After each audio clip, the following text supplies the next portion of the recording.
trying to make that other person happy. And you need to go pop goes the weasel, mother up. Hey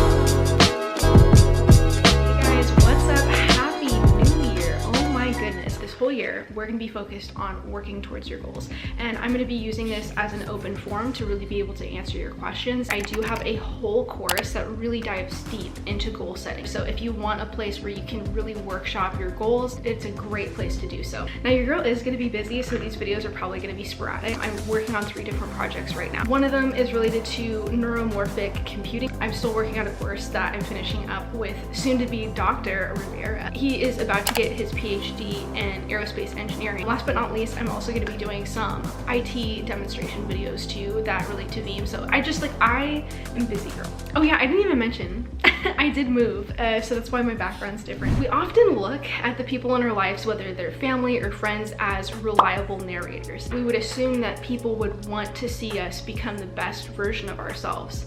But if you actually really look at it, what ends up happening a lot of times is people will pick and chip away at you more the more that you actually start to develop yourself. When I look back at the times in my life where I was actually on my grind the most, making the most progress and just really focused, right, is the times that actually people in my life, they made it clear that whatever I was working on is not that great.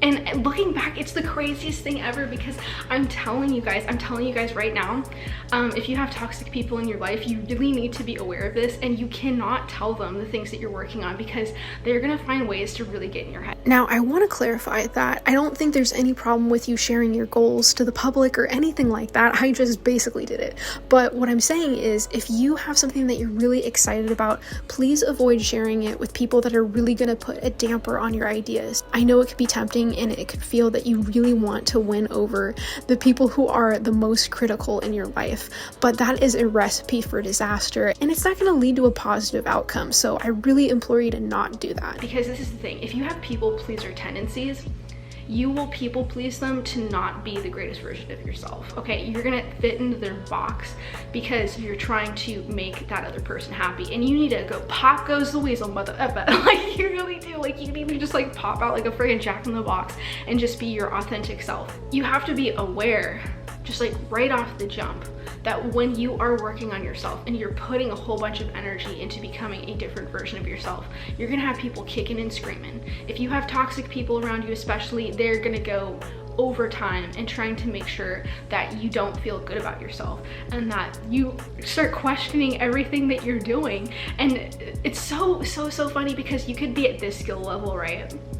And the people that just don't want to see you succeed because it makes them feel uncomfortable, they are gonna make sure that you feel like this. The reason why people have that mentality in the first place is because we do live in a really sad society where social comparison is the way that other people either gain or lose their self-esteem. The one way that I really like to look at this that's very helpful in my opinion is see the things that other people are saying or doing or trying to get you off your game, because that's essentially what they're doing, is noise. It is just noise. And the more that you can tune that noise out and not, so I'm really trying to mix this up, but the more that you can tune that noise out and not give into it and not question yourself, and you just keep going and just say, well, I don't know what your problem is. Yeah, this is gonna be such a great year. Leave me your questions down below, and I'd love to answer them and just really help you workshop this year. And if you want some additional support and help, you can join my course, Goal Setting for the Creative Mind. We do so much deep diving in there, and you're gonna have fun. You're gonna love it. I love these little sticky things. Okay, have a beautiful day. Mwah.